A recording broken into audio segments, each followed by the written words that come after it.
Ang Mabait na Kalabaw. Kwento ni Virgilio S. Almario. Guhit ni Lisa Flores.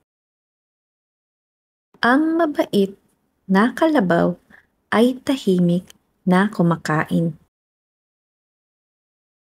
Ang mabait na kalabaw ay tahimik na natutulog.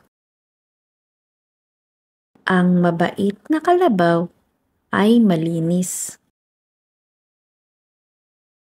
Ang mabait na kalabaw ay mahilig sa maganda.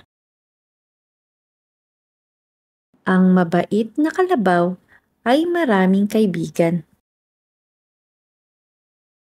Kaibigan niya pati aso at pusa. Ang mabait na kalabaw ay masipag. Ang mabait na kalabaw ay matulungin. Ang mabait na kalabaw ay mapagbigay. Ang mabait na kalabaw ay mapagmahal.